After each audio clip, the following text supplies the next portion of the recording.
Hello, দেশে আর Deutschland চ্যানেলের নতুন আরও একটি ব্লগে আমি দেবনীতা আপনাদের সকলকে জানাই অনেক স্বাগত, ভালোবাসা। সকলে আপনারা নিশ্চয়ই অনেক ভালো আছেন আর আমরাও ভালো আছি এখানে। আজকে মঙ্গলবার 1 অক্টোবর। এখনও ঠিকঠাকভাবে আকাশটা পরিষ্কার হয়নি, আর হবেই বা কী করে বলুন না। গত 2 দিন ধরে তো সূর্যি মামার কোনো দেখাই নেই। আকাশ একদম মেঘে ঢাকা আর সারাদিন ধরে বৃষ্টি পড়ছে। সামনের নদীটা তো দেখে আপনারা নিশ্চয়ই বুঝতে পারছেন যে কতটা বৃষ্টি পড়েছে। তো যাই হোক, যতই বৃষ্টি পড়ুক না কেন, মেয়েকে তো স্কুলে নিয়ে যেতে হবে, তাই ছাতা নিয়ে বেরিয়ে পড়েছি মেয়েকে স্কুলে নিয়ে যাওয়ার জন্য। মেয়েকেও বৃষ্টি প্রোটেকশন একদম পুরো জামা কাপড় পরিয়েছি, যাতে করে বাইরে ঠান্ডা হাওয়া বা জল কোনোটাই ওকে ছুঁতে না পারে। রাস্তাঘাট জলে ভেজা, এখন অবধি ফাঁকা ফাঁকা। এখানকার ওয়েদারটা ভীষণ আনপ্রেডিক্টেবল। জানেন এখানকার লোকেরা কি বলে, যে ইংল্যান্ডের মেয়েরা আর ইংল্যান্ডের ওয়েদার ভীষণ আনপ্রেডিক্টেবল। এটা বেশ ভালো একটা প্রচলিত কথা, মজার কিন্তু কথাটা। বলুন, এখানকার ওয়েদারটা এতটাই আনপ্রেডিক্টেবল, জানেন এখানে আসার পরে একটা দিনের মধ্যেই আমি 4টা ঋতুর স্বাদ মোটামুটি পেয়ে যাই। মানে সকালটা বেশ সুন্দর শরতের মতন আকাশ থাকে, তারপরে বেলা হতে না হতেই আবার বর্ষাকালের মতো ঝমঝম করে বৃষ্টি, তার সাথে হাওয়া, বাইরে বেরোলে হালকা হালকা শীত শীত ভাব, তারপরে আবার দেখছি বেশ ঠান্ডা ঠান্ডা লাগছে, আবার বিকেল হলে একদম সুন্দর আকাশ, আবার রোদ উঠেছে, কি গরম বাইরে। মানে বেশ মুশকিল একটা ওয়েদার। কি করা যায় এখন এই ওয়েদারের সাথে নিজেকে মানিয়ে নিয়ে থাকতে হবে।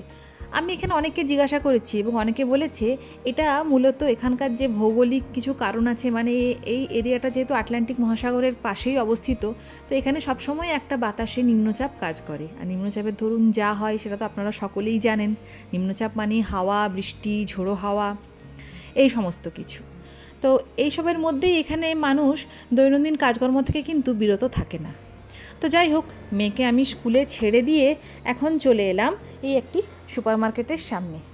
এই সেন্সপেরি থেকে আমি এখন 1 লিটার দুধ আর 2টো আপেল নিয়ে বাড়ি যাব। রাত পোহালেই মহালয়া, দেবীপক্ষের সূচনা। তাই আপনাদের সকলকে আগাম মহালয়ার শুভেচ্ছা ও ভালোবাসা জানালাম। আপনাদের দুর্গাপুজো, দেবীপক্ষ খুব ভালো কাটুক। এই বছর পুজোতে তো বাড়ি যাওয়া হলো না, তাই মন তো একটু একটু খারাপ।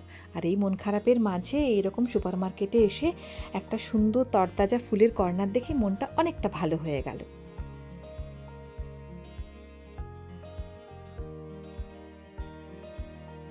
নিতে এসেছি তো 2টো আপেল। এখন এখানে এত রকম আপেলের সম্ভার, তো কোন বক্স থেকে 2খানা আপেল তুলবো বুঝতে পারছি না। আসলে আজকে মঙ্গলবার, ঠাকুরকে গোটা ফল দেওয়া হয়, তাই জন্যই আপেল নিতে আসা। আপেলটা নিয়ে যখন ডেয়ারি সেকশনের দিকে যাবার জন্য পা বাড়িয়েছি, হঠাৎ চোখে পড়ল, ও বাবা, এ তো 2খানা কঙ্কাল, একটা দাঁড়িয়ে একটা বসে। আর কি বলি, এই সাংঘাতিক ব্যাপার আর কিছুই না। এই হলো হ্যালোইনের সাজসজ্জা। হ্যালোইন তো আসন্ন, আর আমরা সকলেই জানি হ্যালোইন হলো গিয়ে বিদেশিদের ভূত চতুর্দশী। সেটা কোথাও কোথাও 31 অক্টোবর বা কোথাও 1 নভেম্বর পালিত হয়। তাই এখন এই সমস্ত কিছু ভৌতিক জিনিসপত্রে এক একটা সুপার মার্কেটের কর্নারগুলো সেজে উঠেছে।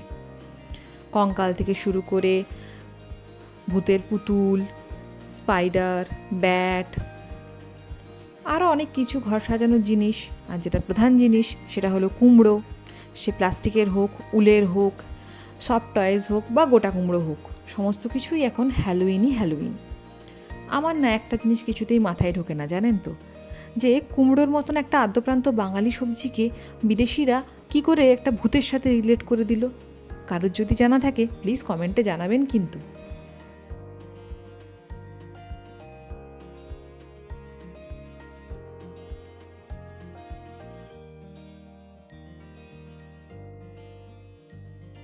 হ্যালোইন নিয়ে অনেক পড়েছি, এর আগে ছবি দেখেছি, ভিডিও দেখেছি, কিন্তু বিদেশে থেকে হ্যালোইন ব্যাপারটা কি, কেমন করে এরা সেলিব্রেট করে, এটা কিন্তু আমার প্রথম অভিজ্ঞতা হবে। আর আমিও আপনাদের সাথেও কিন্তু এগুলো শেয়ার করব। তো হ্যালোইনের ওই কাউন্টার দেখে আসার পরে তারপরে আবার ডেয়ারি সেকশন থেকে একটা দুধের বোতল নিয়ে এখন যাচ্ছি বিল করাতে। এটা ওটা করতে করতে ঘড়িতেও প্রায় 9:30 বেজে গেল। আর বাইরে ক্রমাগত বৃষ্টি পড়েই চলেছে। একটু কম, কিন্তু ছাতা ছাড়া তো হাঁটা যাবে না। তাই ছাতা নিয়ে আবার টুকটুক করে বাড়ির দিকে রওনা দিলাম। যেতে যেতে চলুন আপনাদেরকে একটা সুন্দর জিনিস দেখাই। এটা হলো এখানকার স্ট্যাফোর্ড মার্কেট। এই মার্কেটটা জানেন, ভেতরটা খুব সুন্দর। স্ট্যাফোর্ড টাউন সেন্টারের মধ্যে একটা অনেক বড় শপিং কমপ্লেক্স আছে, আর এই শপিং কমপ্লেক্সের মধ্যেই বসে স্ট্যাফোর্ড মার্কেট। এই স্ট্যাফোর্ড ইনডোর মার্কেট সেটা না অনেকটা কলকাতা নিউ মার্কেটের মতো। ওইরকম ভেতরে অনেক ছোট ছোট দোকান, সেখানে বিভিন্ন রকমের জিনিস এক ছাদের তলায় পাওয়া যায়। দুঃখের বিষয় কি জানেন, এই স্ট্যাফোর্ড মার্কেটটা নাকি বন্ধ হয়ে যাচ্ছে, মানে পুরো শপিং কমপ্লেক্সটাই নাকি আস্তে আস্তে বন্ধের পথে। আসলে ওই কোভিডের সময় লকডাউন, তারপরে আর্থিক ক্ষয়ক্ষতি, ব্যবসায়িক ক্ষতি, এই সমস্ত কিছুর পরে এগুলো নাকি আর ঘুরে দাঁড়াতে পারেনি, তাই জন্যই নাকি বন্ধ হয়ে যাওয়া। এখানকার লোকাল লোকদের থেকে শুনেছি যে কোভিডের আগে স্ট্যাফোর্ড শহরটা ছিল অনেক ভিড়ভাড়, প্রচুর দোকানবাজার, অনেক লোকেদের আনাগোনা, কিন্তু কোভিডের পরে নাকি সব কিছু বন্ধ হয়ে গেছে। অত বড় একটা মহামারী।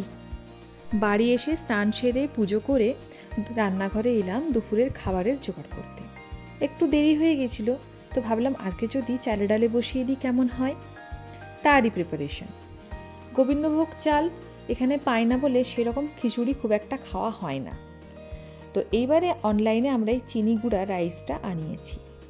এটা বেসিক্যালি একটা বাংলাদেশের চাল, যেটা কিনা বাংলাদেশে পায়েস, পোলাও এইসব বানানোর জন্য ব্যবহৃত হয়।